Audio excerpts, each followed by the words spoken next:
তিনি নিজেকে ভাবতেন ভারতবর্ষের সংবিধানের উপরে, বলতেন what is India, that is India, যেটাই ইন্দিরা সেটাই ইন্ডিয়া, এই কথা বলা হতো সেই সময়।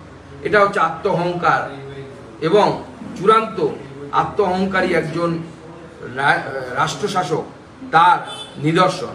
আজ মমতা বন্দ্যোপাধ্যায়েরও সেই জায়গায় পৌঁছে গেছেন। আমার বিশ্বাস ইন্দিরা গান্ধীকে হারিয়ে দেশের জনগণ সেই সময় যে বার্তা দিয়েছিল, আগামী দিনে ইন্দিরা গান্ধীর যারা এই অনুচর, কারণ এই এমার্জেন্সির সময় আমরা মমতা বন্দ্যোপাধ্যায়ের সেই সময় রূপ দেখেছিলাম।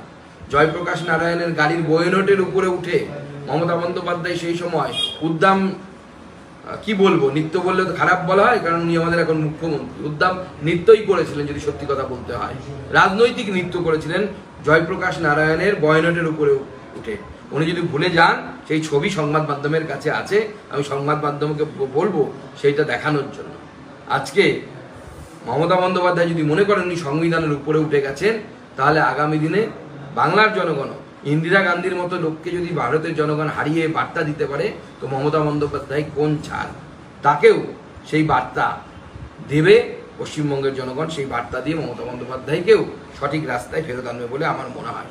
এবং বিচার ব্যবস্থায় যেভাবে সেই সময় ইন্দিরা গান্ধী হস্তক্ষেপ করেছিলেন, বিচারকদের যে জাস্টিস খান্না ইন্দিরা গান্ধীর বিরুদ্ধে রায় দিয়েছিলেন, তাকে কোনো চিফ জাস্টিস তৈরি হতে দেয়নি কংগ্রেস পরবর্তী সময়ে। আজকে বারবার দেখতে পাচ্ছি তৃণমূল কংগ্রেস দলের মুখপাত্র এবং অন্যান্যদের দ্বারা, এমনকি ওনাদের সর্বভারতীয় সাধারণ সম্পাদক দ্বারা কলকাতা হাইকোর্ট সহ বিভিন্ন বিচারপতির উপর ডাইরেক্ট নাম নিয়ে অ্যাটাক করা হচ্ছে। এটা বিচার ব্যবস্থার উপর বিরাট আক্রমণ বলে আমার মনে হয়। এবং আগামী দিনে পশ্চিমবঙ্গে গণতন্ত্র থাকবে কি থাকবে না, সেটাও একটা বড় প্রশ্নের সামনে পড়ে যাচ্ছে। আমার তাই মনে হয় যে বাংলার মানুষের ওপর আমাদের আস্থা আছে।